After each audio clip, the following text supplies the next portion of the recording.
Depois de 6 temporadas, como apresentadora do Prelúdio, eu ainda não consigo ficar sem me emocionar a cada semana de gravação. Parabéns! Os bastidores do programa são repletos de uma energia que toma conta de todo mundo. Existe uma estação natural no ar. À medida que a hora de começar a gravação se aproxima, ela cresce. Todos acreditam que através da música vai se desenhar um caminho para as suas vidas.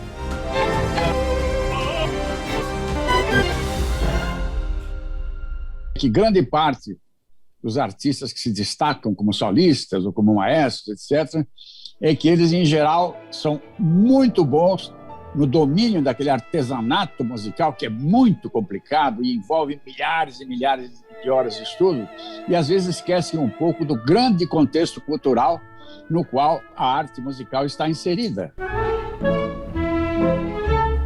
Esse universo musical ele é muito amplo. Eu procurei sempre expandir o meu relacionamento com outras áreas da cultura, com artes plásticas, com literatura, e com cinema, e com 1000 outros tipos de atividade da criação humana, exatamente para quando eu fosse fazer a minha música, eu estivesse em condições de apresentar todo o contexto cultural no qual ela estava inserida.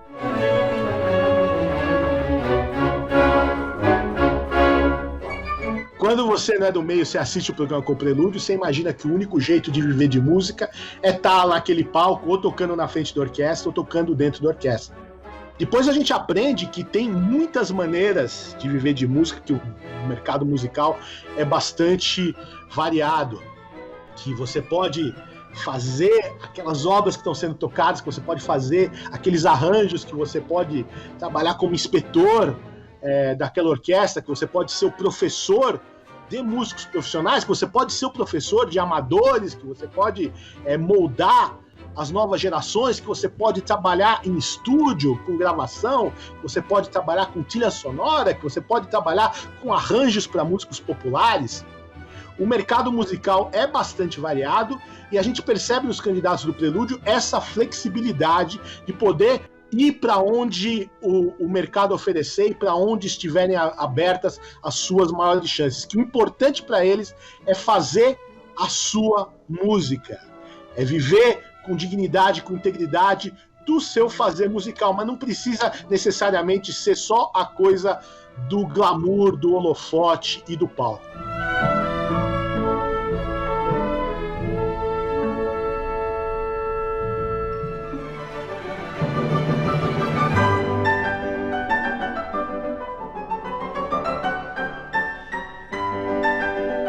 Nós desenvolvemos o Piano Mágico da Ju em 2019, mas eu tenho um filho de 5 anos e eu comecei aqui no Brasil porque eu trabalhava muito lá fora, né? Através das gravadoras, as minhas turnês eram muito fora do Brasil.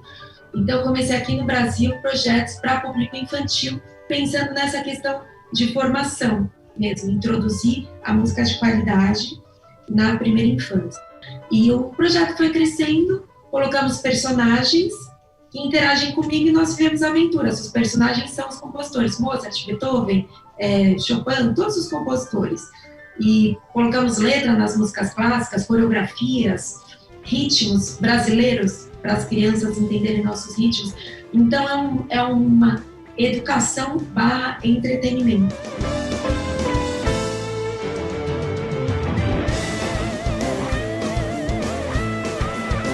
Eu mudei o meu show, o próximo show para público adulto. Eu mudei, que também faz parte de encontrar um projeto que eu comecei a desenvolver há muitos anos, que era piano com rap, com funk, com sertanejo, com rock. Eu fiz com diversos artistas, Projota, Sepultura, Rap Hood, Léo Maia. Então eu mudei totalmente, é como se fosse uma releitura de mim mesma, que ao longo desses anos eu fiz e fui estruturando tanto a parte artística quanto a parte de gestão, para poder ter esses produtos aqui no Brasil.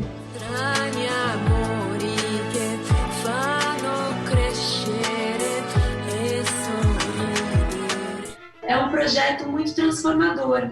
Essa questão de ser pianista é uma carreira solitária. Então, hoje eu tenho muita gente ao meu redor e eu vejo essa questão de introduzir a arte para sensibilizar, para desenvolver as crianças e como ser uma ferramenta de transformação social. Sinto falta de ser concertista do jeito que eu era, eu sinto falta, né? Mas eu sou muito feliz hoje, vendo que através do piano eu consigo impactar muitas vidas. Uau, maestro, achamos a Gisele Bündchen do piano.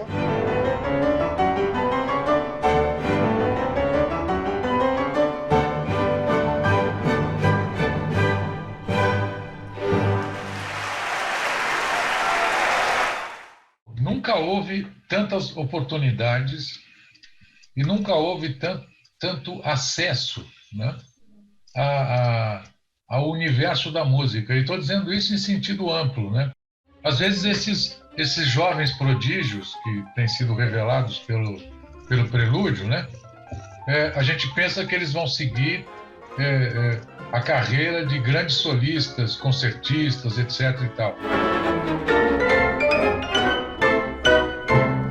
A música não tem mais adjetivo, né? Se você se circunscrever, se limitar a falar de música de concerto, né, tal como entendida, tocar com orquestra ou fazer música de câmara ou ser solista, fazer recitais, você está limitando muito o campo de ação do jovem músico. A cabeça desses jovens músicos é uma cabeça muito mais inclusiva do que a gente pensa.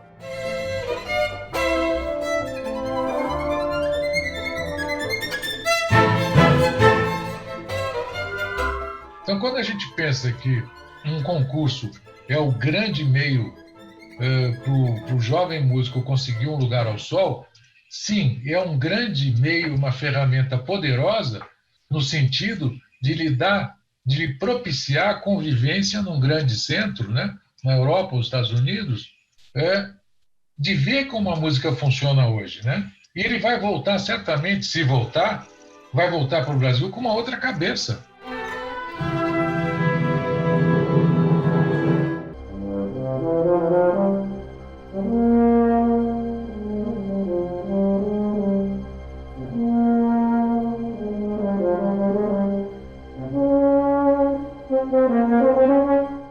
Hoje em dia, eu sou proprietária de uma escola de música aqui na minha cidade, né? A gente viu a necessidade que tinha aqui, que a gente não tinha uma escola, eu e meu marido, né?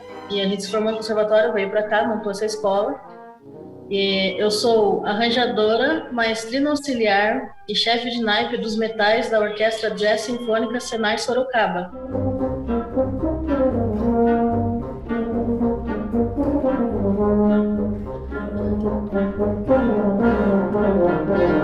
Eu gostei bastante da personalidade da Andressa, acho que ela carrega esse trambolho aí com enorme desenvoltura. O lance de ser arranjadora é uma coisa que eu sempre tive curiosidade, né? Eu sempre fiz para grupos pequenos, para quarteto de tuba e eufone, ou para coral de trombone, eu sempre fazia. E aí dentro do conservatório mesmo tinha um grupo de metais onde eu tocava.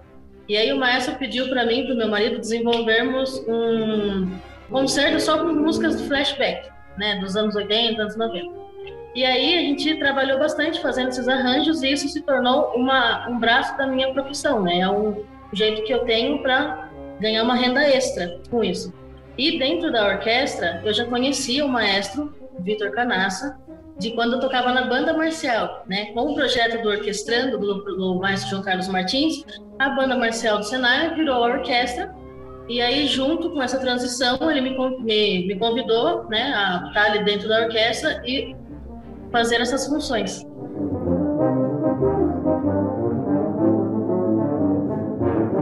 Compartilhar o meu conhecimento com crianças, com adultos, com idosos que me procuram para fazer aula, né? E nesse ano de pandemia, mesmo com toda essa situação crítica, eu sou muito feliz em dizer que eu não parei de trabalhar, né? Eu sempre dei aula online, eu tenho alunos do Rio de Janeiro, do Espírito Santo, da Bahia, todos fazem aula via Skype, assim, como a gente está fazendo agora, e tem funcionado e isso me deixa muito feliz, né?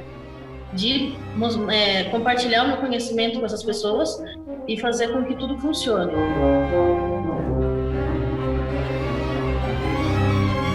nessa pandemia eu aprendi a fazer, né? Essa edição do vídeo, meu marido trata áudio, e foi uma outra forma que a gente descobriu de, junto com a música, né, trabalhar nessa área aí.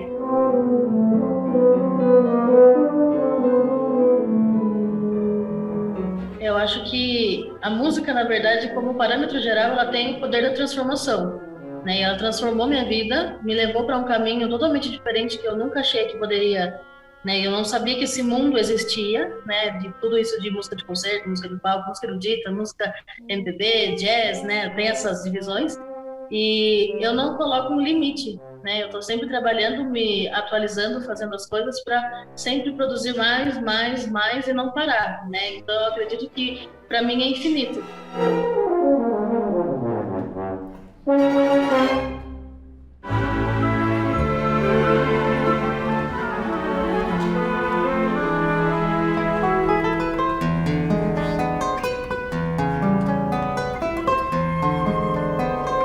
Eu moro na metrópole de Lille, no norte da França, e sou músico. Quando eu decidi realmente ir para música, assim, eu fiz um ano de medicina, e aí eu saí da medicina e fui para música. Quando eu decidi fazer essa ida para música de verdade, eu entrei nessa loucura que é do violão. O violão tem muitas as competições, né, os concursos, né? Então eu conheci alguns concursos, participei de alguns concursos. Era um dos caminhos possíveis para um instrumentista entrar no mercado, assim, né? Então ele abre muitas portas já, mas eu sempre ganhei muito em termos de musicalidade, de técnica, de ter um desafio específico, né? Que é no caso de tocar uma peça específica, né, no caso.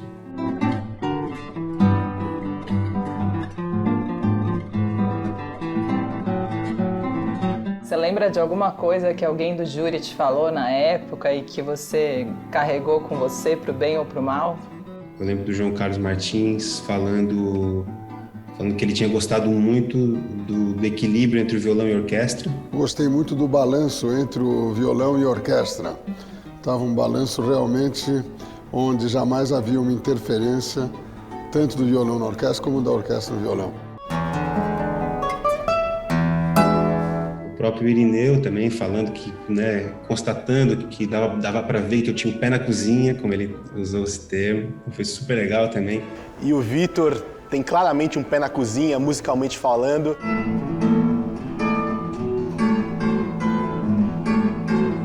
Enfim, naquele momento em que a gente está se descobrindo enquanto músico, assim, né? Então eu tava na faculdade, me descobrindo enquanto instrumentista, enquanto músico.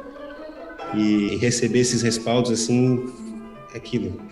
Mais uma vez caiu na mesma motivação para continuar, assim. Acho que esse é o grande ganho desse.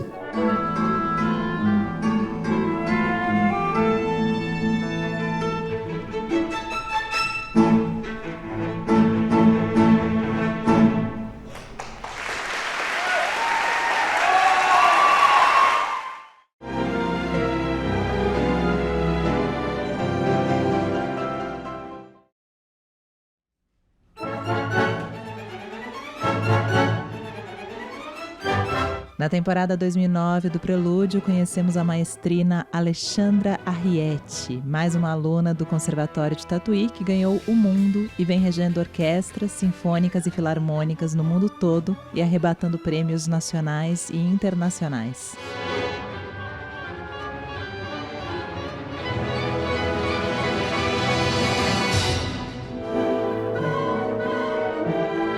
E hoje onde você mora e qual que é o teu trabalho?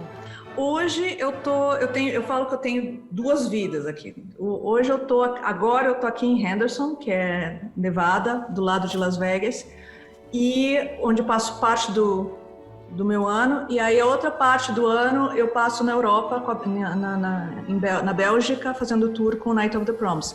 Aqui em Henderson eu tenho a orquestra de Henderson, a Henderson Symphony, que eu sou a diretora musical e regente principal. E o Night of the Proms é um show de arena, é um crossover, e eu sou a principal regente também, e a gente faz os tours durante 2 meses lá.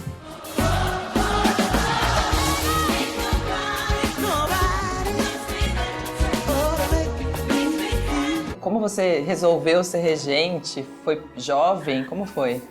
Então, eu acho que nesse caso a gente tem que tocar um pouquinho no fato de mulheres regentes, né? Que a gente não são raras.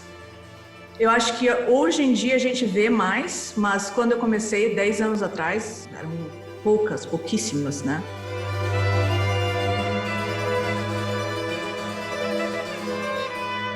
Comecei como compositora, que também existem poucas. E eu comecei escrevendo música. Eu fui para a Unesp fazendo bacharelado de composição e regência. E aí, durante o bacharelado, eu tive a oportunidade de reger alguns grupos. E aí eu acabei me apaixonando pela regência, né? E aí eu deixei a composição de lado e comecei a reger. Mas até então era aquela coisa, né? A gente escuta... se fosse tu, não arriscaria a regência, porque regência no Brasil é muito difícil. Para homens, imagina para uma menina, né? No caso, eu era super jovem naquela época.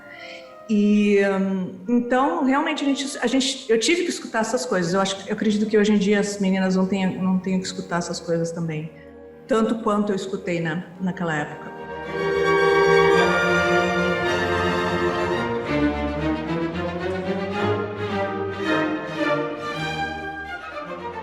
Realmente existem vários caminhos e todos esses caminhos são maravilhosos, sabe? Eu ainda sinto, e é justamente o que a gente está discutindo num programa que eu estou fazendo recentemente, que vai ir ao ar em março, que é sobre o crossover, né? Ainda existe uma grande divisão entre o clássico e o popular, né? Eu não vejo tanto isso aí no Brasil. Acho que talvez seja esse o motivo pelo qual eu me dou tão bem nesses dois mundos, né? Mas quando a gente sai, principalmente na Europa e aqui nos Estados Unidos, existe uma drástica separação do clássico com o popular.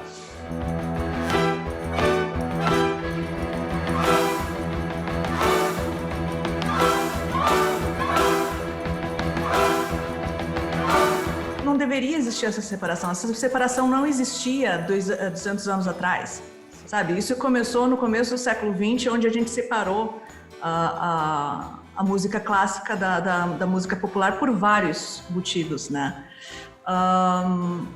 Então eu acho que a gente tem que manter essa ideia de que existem vários caminhos e todos esses caminhos são maravilhosos, sabe? Música boa é música boa, não interessa o gênero. Eu acho que está um trabalho muito bem feito, de muito bom gosto e muito generosa no seu gestual. Parabéns.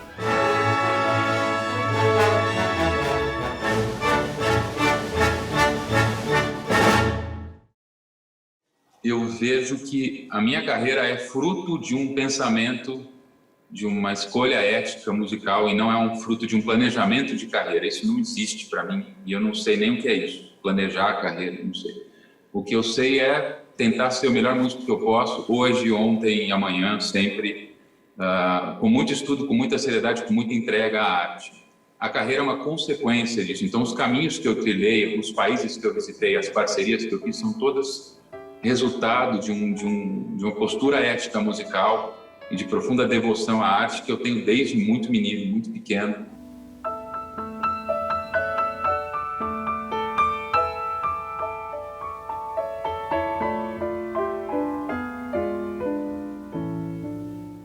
Você pergunta como é que você chegou na parceria com a Bethânia ou com sei lá quem, com o Lajinho, com o Antônio Menezes, e na verdade isso é tudo fruto daquela primeira chama, daquela primeira escolha ética de ser um músico apaixonado pela arte que eu sou. E essas coisas acontecem no caminho porque você está vibrando naquela energia. Então a pessoa te procura, os caminhos te procuram também, você também sabe dizer o que você não quer, obviamente. Eu acho que é importante o artista saber dizer não para algumas coisas e também se manter aberto para outros tantos sims, né? Mas o que eu acho é que a carreira é o resultado da postura musical e não o contrário.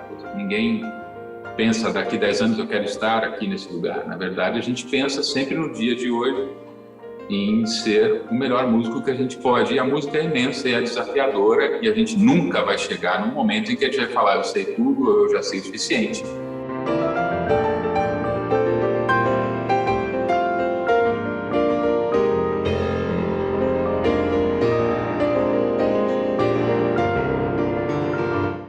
Dos caminhos da música é uma coisa que me interessa muito, porque a música, para mim, ela não é algo limitado a um instrumento. Eu comecei a estudar piano com 14 anos de idade, super tarde. Eu tive um envolvimento de ouvir música desde o início da minha vida, esse vício sonoro que eu tive e tudo mais. E daí, de repente, encontrei o piano e ele se transformou num instrumento, numa ferramenta de comunicação entre eu e as pessoas. Então, eu não gosto muito dessa limitação que o instrumento dá. Então, eu tentei transformar o piano numa ferramenta livre, uma ferramenta que me permite dialogar com pessoas de outras áreas da música, como eu fiz com a Sandy, com a Fernanda Takai, com o Dori Caymmi, com o Naná Vasconcelos, com a Camerata Brasil, depois a questão da regência, que apareceu ainda mais tarde na minha vida, sempre com a música como foco central. Mas essa carreira tradicional do pianista de concerto, ela me interessa de maneira tradicional até um certo ponto. Eu gosto de imaginar que é possível fazer coisas diferentes com esse instrumento, com o piano e com a música que existe dentro de mim. Eu acho que é possível trazer novas propostas, e aí está o grande desafio.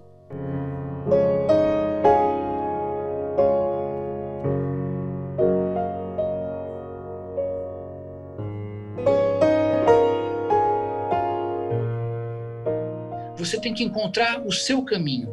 E o caminho, quanto mais amplo, mais livre, mais interessante ele fica na vida de uma pessoa, né? Isso que eu procuro fazer na minha carreira. Não ficar preso aos parâmetros do concertista tradicional e coisa e tal. Eu acho que isso me trouxe muita felicidade e muita área de ação.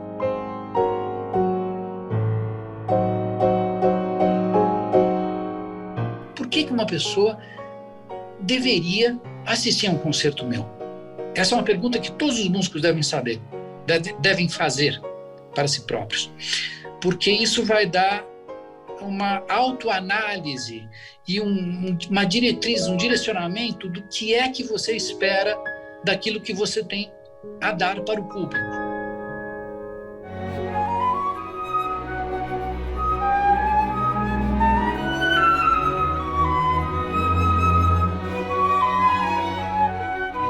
O flautista Guilherme Andrés, que participou da temporada 2014 do Prelúdio, seguiu por este caminho e atua como professor fora do Brasil na James Madison University, na Symphony No. 1 e na Baltimore School for the Arts. Atualmente mora em Nova York.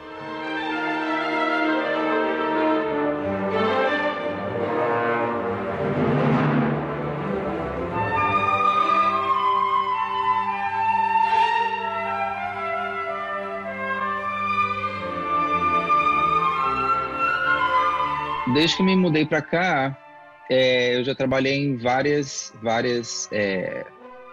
segmentos da música, né? Quando eu me mudei para cá para fazer meu mestrado, e aí eu fiz meu mestrado na James Madison University, em Virgínia. Então lá eu trabalhei como teaching assistant, que é o que a gente chama de... É como se fosse... Eu fui assistente da minha professora, né? Por um tempo.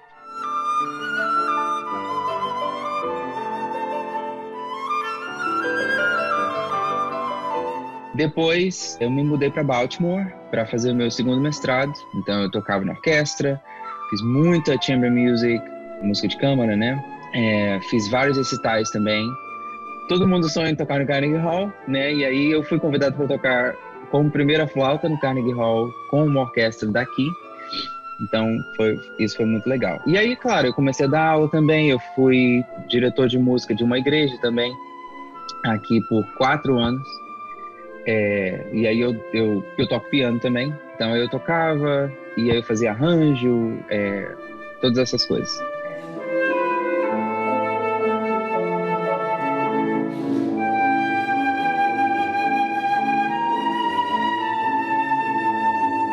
comecei a tocar flauta tarde. Eu não tinha condições de comprar meu instrumento e eu não tinha condições de pagar a aula também. Eu nem me lembro, para falar a verdade, quando que eu comecei a tocar, mas eu lembro que eu comecei a tocar tarde, mas eu estava adiantado na escola. Então, eu terminei o ensino médio, eu tinha 15 anos. E aí, depois eu entrei na Universidade de Brasília, na época, já acho que 6 meses depois que eu tinha terminado o ensino médio, eu fui aprovado na Universidade de Brasília, e aí eu comecei a fazer o bacharelado em flauta transversal. Então, ao momento em que eu comecei a tocar para o momento que eu já estava na universidade foi meio curto. A maioria das pessoas começa a tocar quando elas são crianças, né? E aí depois elas vão desenvolvendo até elas fazerem uma prova, né? Vestibular ou o que seja. Mas no meu caso foi um pouco diferente. Eu comecei muito tarde, eu não tinha como comprar um instrumento. Eu usei instrumento da igreja que os meus pais iam por muito tempo, para falar a verdade, porque eu não tinha condições de comprar. Você consegue simplesmente fazer música o tempo inteiro. Na época que eu comecei a estudar flauta, a maestrina, o nome dela é Helena Herrera, ela faleceu alguns anos atrás. Helena Herrera era uma maestrina fantástica, ela era cubana e ela foi maestrina da Orquestra do Teatro Nacional de Brasília por algum tempo, acho que 8 anos talvez. E depois que ela foi maestrina do Teatro Nacional, ela começou um projeto de orquestra jovem, né, em Brasília. E aí foi nessa época que eu comecei a ter experiência de orquestra também, tudo. E aí nessa época ela sempre convidava músicos profissionais para virem ensaiar com a gente, para tocar com a gente e tudo. E aí esses músicos começaram a me perguntar: você não tem vontade de ir para fora? Você não tem vontade de estudar fora? Você não tem vontade de... Você tem que ir para fora, você tem que estudar fora. E aí, na época, eu era muito, muito novo. Eu ficava, nossa, é verdade, né? Como será que faz, né, para poder ir para fora?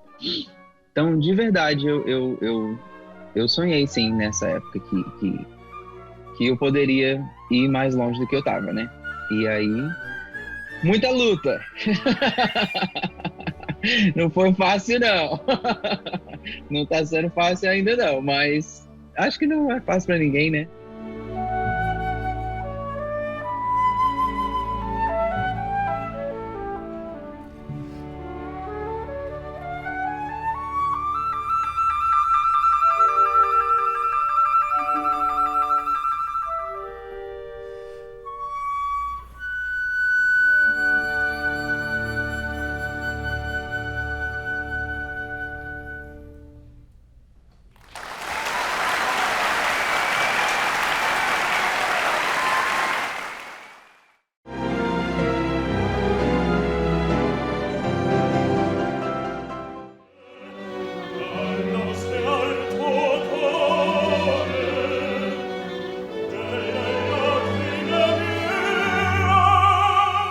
O barítono Gabriel Locker, que participou da temporada 2010 do Prelúdio, é um exemplo de um cantor com formação lírica que transita com facilidade pelo mundo da música popular.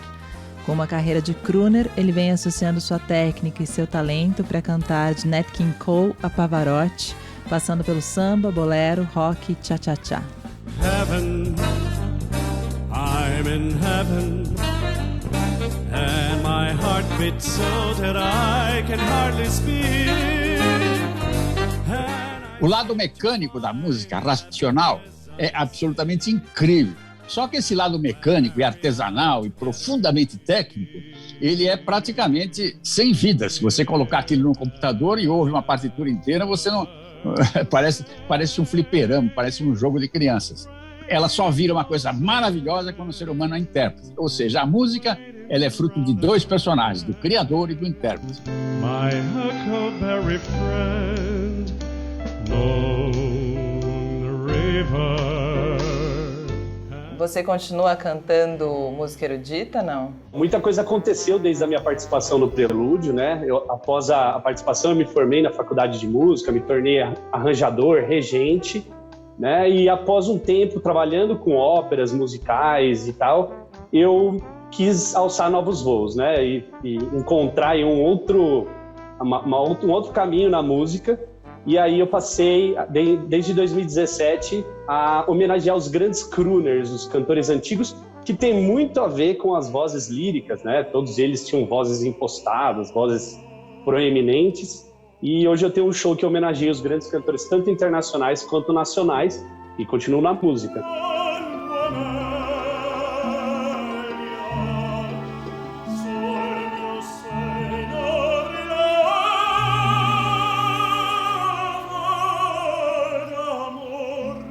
O caminho da arte é uma coisa muito doida de experimentação, né? Eu sempre gostei muito dessa questão das big bands, de banda. Eu sempre toquei muito instrumento, autodidata, né? E eu sempre queria encontrar um paralelo disso com a minha voz, porque a minha voz era o meu grande talento na música, né?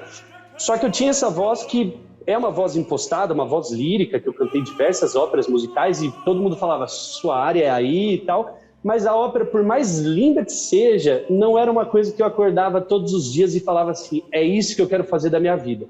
E eu passei um bom período nesses 10 anos entendendo o que eu poderia fazer, né, para poder misturar esse canto possante, proeminente da ópera com as coisas que eu gostava, de big bands e tal. E foi nesse repertório dos crooners que eu consegui encontrar esse paralelo que precisa ter uma voz possante para cantar um repertório tão bacana. E hoje eu escrevo os arranjos da minha banda, né, os arranjos para Big Band.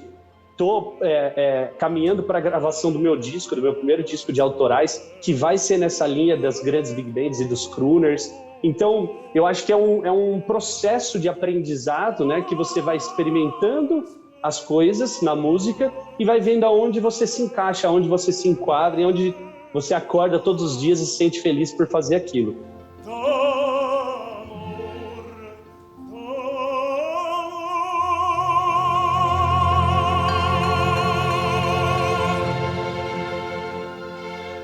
Quando eu fiz o meu exame para entrar na academia de música, na Escola Superior de Música da Universidade de Freiburg, na Alemanha, a primeira coisa que os mestres lá fizeram, me sentaram no piano e me obrigaram a tocar uma série de coisas, umas sonatas, umas coisas assim.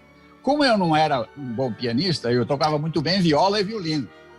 Eles me fizeram dobrar o meu estudo de piano, fizeram eu ter aulas com vários professores exatamente para desenvolver essa relação com o piano, porque na Alemanha, que é o país que tem 80 casas de ópera, todos os grandes maestros, de Karajan a esse Simon Rattle, que deixou a orquestra agora, ou então a Cláudio Abbado, que também deixou a Filarmônica de Berlim, assim como agora o Petrenko, que acabou de assumir o cargo de diretor da orquestra. Todos esses músicos vieram do piano, vieram da correpetição, aquele pianista que senta ao instrumento e começa a acompanhar cantores em ópera. E a ópera, de fato, é a melhor escola de música que existe, porque ela envolve a arte total. É literatura, é cenário, é figurino, é música, são ideias complexíssimas que os autores vão buscar em vários lugares do mundo. Então, é um arcabouço cultural muito grande.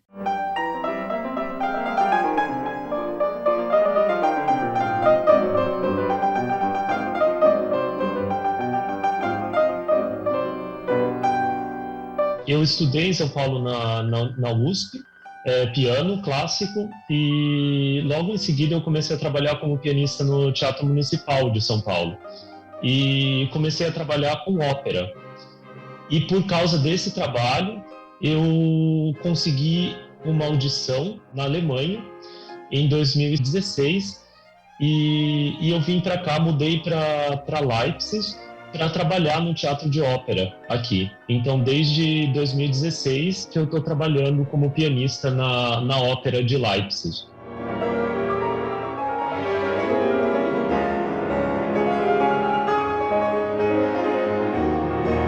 O trabalho aqui é o mesmo trabalho que eu fazia no Teatro Municipal em São Paulo, só que muito mais intenso, porque a temporada aqui é enorme, a gente tem uma quantidade muito grande de ópera acontecendo o tempo todo, então são muitos ensaios, e a gente é responsável pela preparação dos cantores, pelos ensaios de cena. Eu tenho que tocar instrumento de tecla, piano, cravo na orquestra.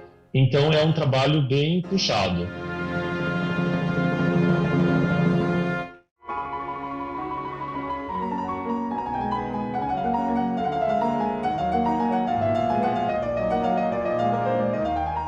eu sou pianista, mas eu ajudo os cantores a preparar os papéis nas óperas. Então, quando eu toco numa ópera, na verdade, eu toco uma peça que não está escrita para o piano, está escrita para orquestra. Então, eu substituo a orquestra durante os ensaios.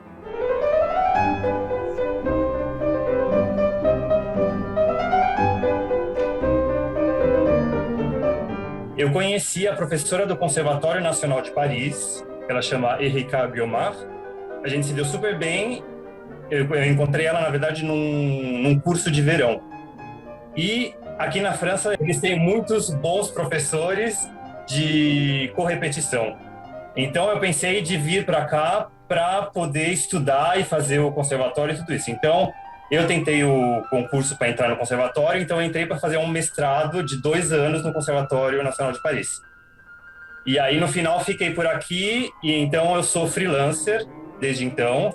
Então, eu trabalho em várias casas de ópera aqui na Europa. Então, eu trabalho bastante no Teatro do Liceu de Barcelona, aqui na Ópera Bastille e na Ópera Garnier de Paris. Eu trabalho bastante no Festival de Verão de Salzburgo, na Áustria, na Ópera Nacional de Bruxelas, Opéra de la Monnaie. Fui também muito para o Festival de Manaus. No São Pedro eu fiz várias coisas, no Teatro Municipal de São Paulo. Eu nunca tive realmente a consciência, eu acho, disso. Eu fazia porque eu gostava. Então, para mim, o mais importante de tudo era que eu tivesse prazer de fazer alguma coisa que eu quisesse, que eu tinha vontade. Então, eu nunca fui ambicioso no sentido de querer realmente... Ambicioso no mau sentido, né? Eu sempre quis trabalhar num lugar legal e poder trabalhar com cantores conhecidos, de alto nível e tudo isso. Mas eu nunca realmente tive um objetivo muito claro. Eu fui sempre seguindo o que a vida me deu, né? Isso foi extraordinário. Alfredo nesse rondó de um Beethoven fantástico. Alfredo sobrepuja, parabéns.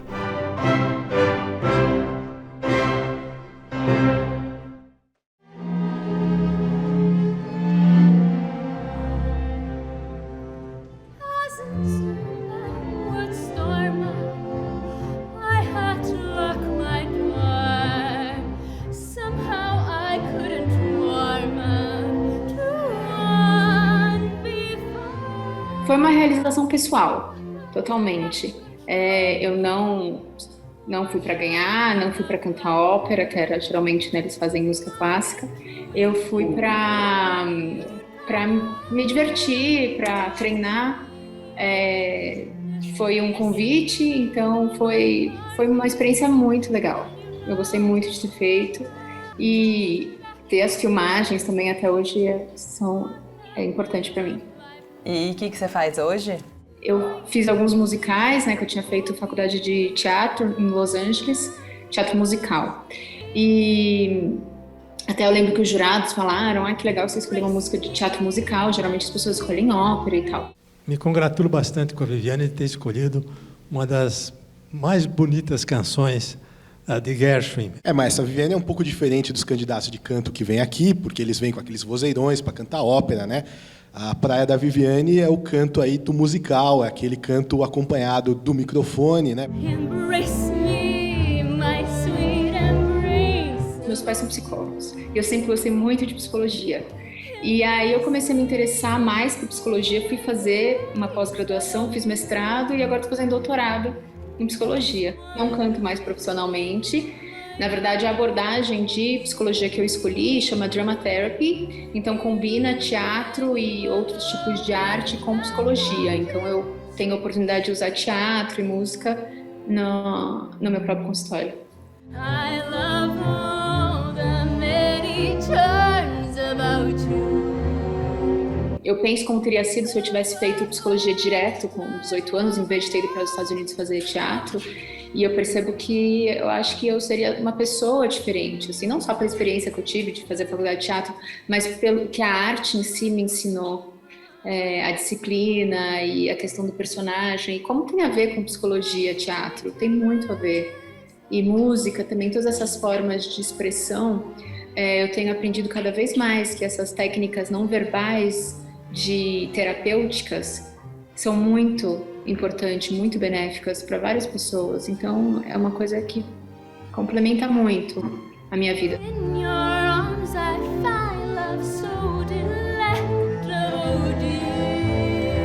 E você sente falta, sente saudades do palco e do aplauso? Sinto. Sinto sim. Me divirto a beça em karaokês, essas coisas. No meu Instagram, assim, eu faço videozinhos cômicos, assim, representando diferentes personagens. Além de falar de coisa de psicologia, mas eu também acabo fazendo personagens, acaba sendo o meu palco pessoal, assim. Mas sempre que eu vou assistir uma peça ou uma ópera, que eu gosto muito de ópera no Municipal, né? Ano passado não teve, mas espero que volte em breve. Sempre que eu vou ao teatro, eu saio com uma vontade absurda de voltar. O meu sonho ainda é conseguir montar algumas peças que eu escrevi, que são musicais. Então, cantar e dançar e dirigir peças que eu escrevi ainda tá nos meus planos.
A cabeça desses jovens músicos é uma cabeça muito mais inclusiva do que a gente pensa.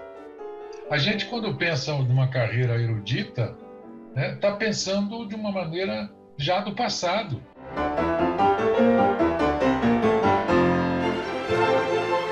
Um exemplo fácil é o do Christian Budo, né? que ele não quis deliberadamente manter uma carreira de solista, de grande pianista, e ele tem condições para isso, tem mercado.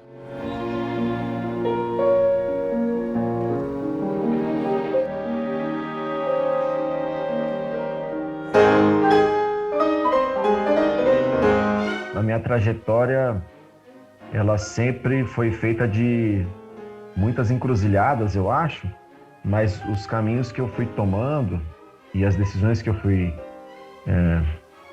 tendo, elas sempre foram guiadas, eu acho, primeiro por um grande amor pela música, né, e pela comunicação, né, de estar entre as pessoas e poder chegar nelas para poder fazer a música reverberar, e acho que isso que foi o mais importante. Por isso que mesmo a carreira de solista, ela apareceu como uma surpresa. Nunca foi assim a minha intenção principal ser solista, mas eu desenvolvo uma carreira de solista sim.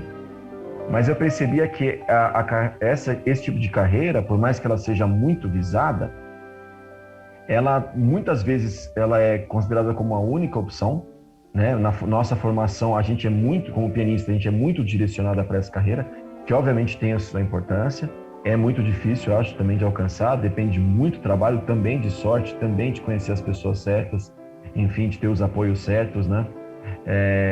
Mas eu fui trilhando esse caminho sem necessariamente achar que essa era a minha única opção.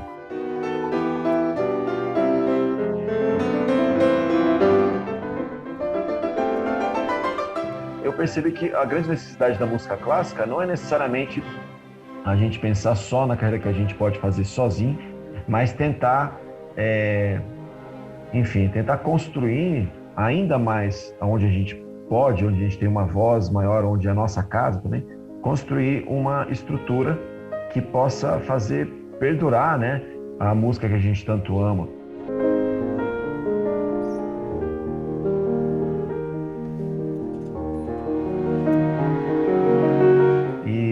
tornou cada vez mais consciente. E também dessa questão social, eu acho que as artes elas acabam trazendo e demonstrando justamente como uma opção de transformação, né, humana e social, para que a gente tenha um futuro melhor, eu digo assim, né, mais saudável como sociedade mesmo, né? Então essa consciência para mim foi crescendo cada vez mais forte.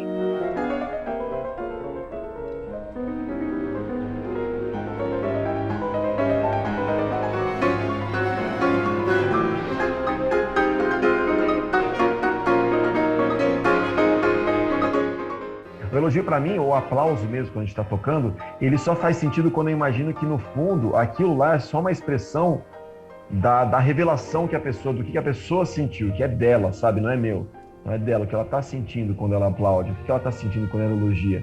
E a música que cria isso, eu fui um canal para isso, então meu papel foi cumprido lá. Mas não que aquilo me aumente um ponto, mas aquilo aumentou para alguém alguma coisa. Então, é por isso que é importante.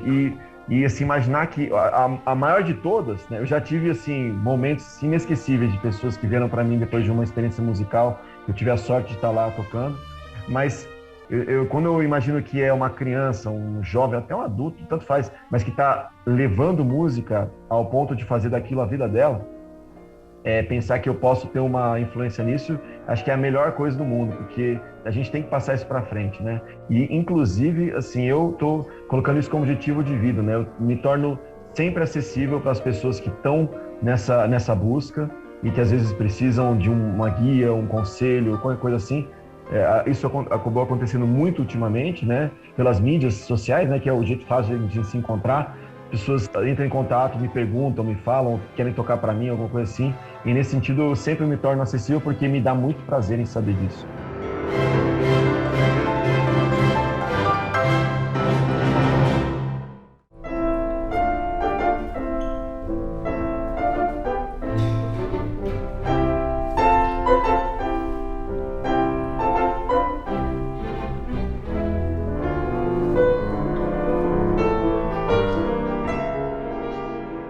Lisboa, a minha ideia também é voltar a conectar com mais pessoas, mais artistas, e eu estou fazendo um curso de gestão das artes de espetáculo, gestão e produção. Por quê? Nós músicos estudamos na escola, nos conservatórios, muitas matérias sobre linguagem musical, sobre performance, mas às vezes não sobre como nos inserir, né? Até editar um vídeo, fazer um projeto cultural.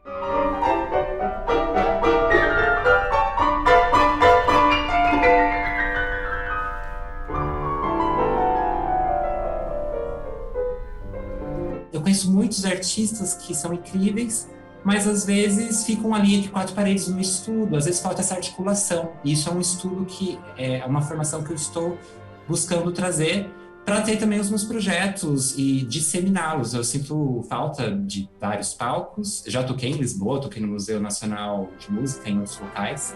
E agora eu estou com um espetáculo, o Caos e Cosmos, e a minha ideia é fazer uma digressão, uma turnê, tanto aqui em Portugal e, por que não, em alguns locais do país, se tudo der certo, né? Todos vacinados e tudo encaminhado. Então, esse é meu momento agora, recém-chegado em Lisboa e com sede aí do futuro.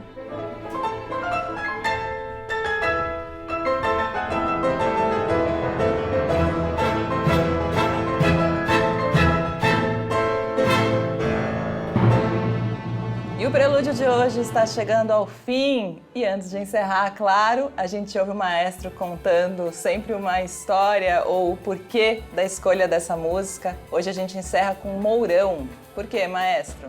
Essa obra Mourão, de Guerra Peixe, que foi um dos grandes compositores brasileiros do século XX, é baseada em temas folclóricos lá do Nordeste do Brasil. Na realidade, Mourão quer dizer várias coisas. Mourão é aquela cerca de arame farpado, né? Mas é também aquele bicho com muitas patas, 10 de cada lado, né? Centopeia, que ela anda e movimenta as patas todas ao mesmo tempo e nunca dá trombada e consegue andar direitinho pelas matas do país, né? Mas existe um tema folclórico muito animado que, por alguma razão, tem o nome de Mourão, e o Guerra Peixe captou, que ele era um bom violinista, captou aqueles efeitos de cordas que as rabecas nordestinas faziam e transformou numa belíssima peça orquestral só para corda. Mourão, de César Guerra Peixe.